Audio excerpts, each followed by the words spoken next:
Hey there, everybody. Welcome back to another episode of 5 Minute Gaming News, the show that's still a mess. But you know what?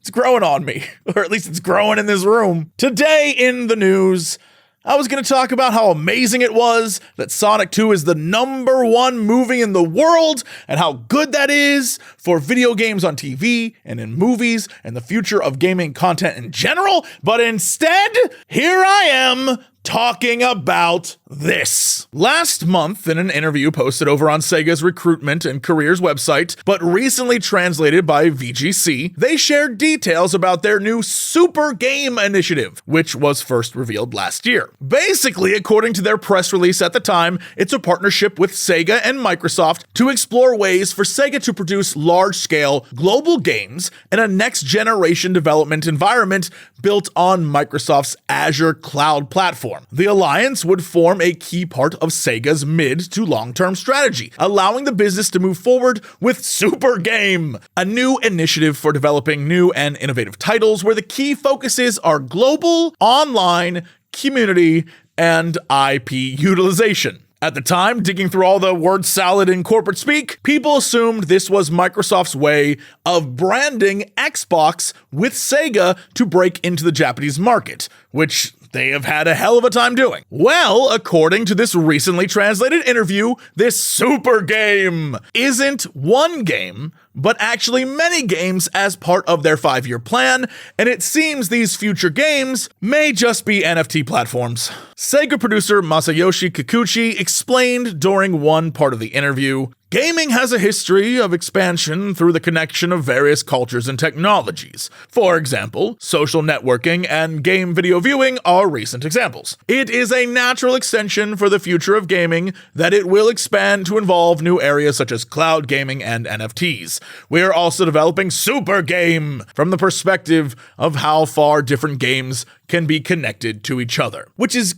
kind of like that thing I've been talking about where if you buy an NFT in one game, it's really only usable in that one game. So it appears Sega's trying to make it so the Super Game is all these games where you can trade NFTs between them.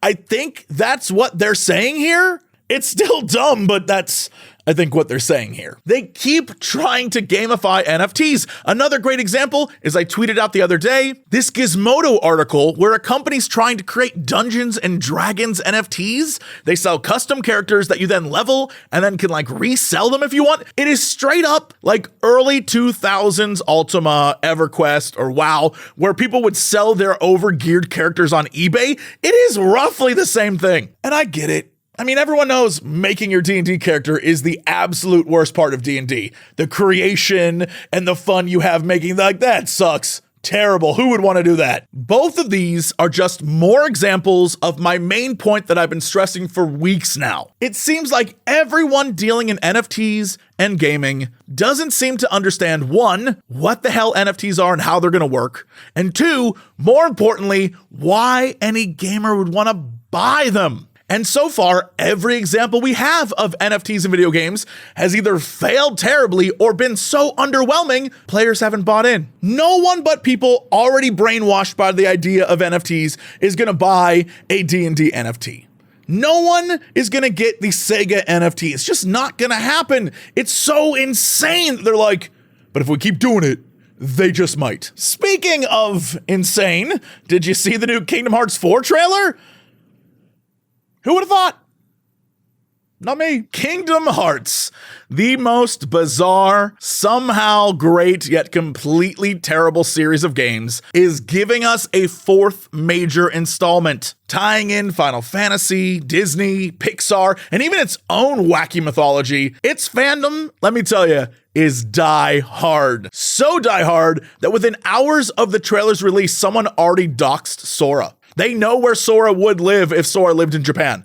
It's crazy. They know the couch that Sora is laying on. It's IKEA, by the way. It's got cosplayers and people who deep dive and dissect the very convoluted story. This series is utter nonsense. Yet here I am, hype as hell for this trailer. Oh, and did I mention Donald Duck is now canonically the most powerful black mage in the Final Fantasy universe. The new trailer, while mostly focusing on Sora battling a Heartless in a pretty visually stunning city with some, I'm gonna be honest, really great transitions into combat, features one thing that is of great interest to me. This one shot right here of what appears to be an AT-ST foot from Return of the Jedi's Moon of Endor. Are we finally getting Star Wars? Are we finally getting the one thing a Disney Square Enix crossover should have? Darth Vader, Thanos, Sephiroth, and Xemnas versus Luke Skywalker, Tony Stark,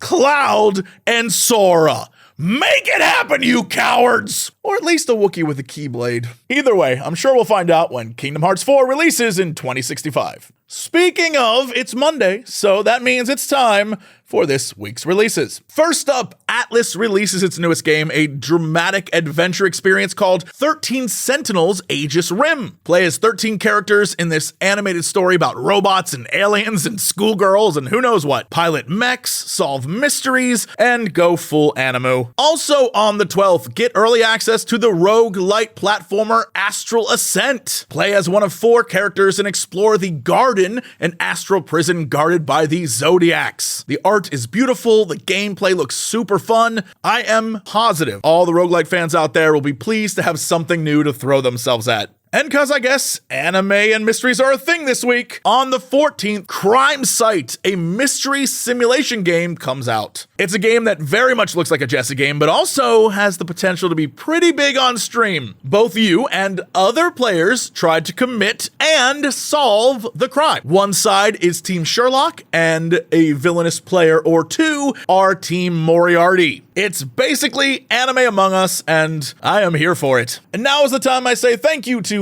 everyone over on patreon.com/Jesse Cox. You're the heroes. Thank you so much, especially Gary McCoy, Votary GG, and Bob Def. And thank you to all of you watching right now for all the subscriptions. Thank you for that. We're going to hit that 1 million. I believe in the dream. Thank you for all the likes and the favorites and the sharing. I get so many messages from people that are like, dude, this is my favorite news show. That means the world to me. Thank you so much. That's it for this episode of 5 Minute Gaming News.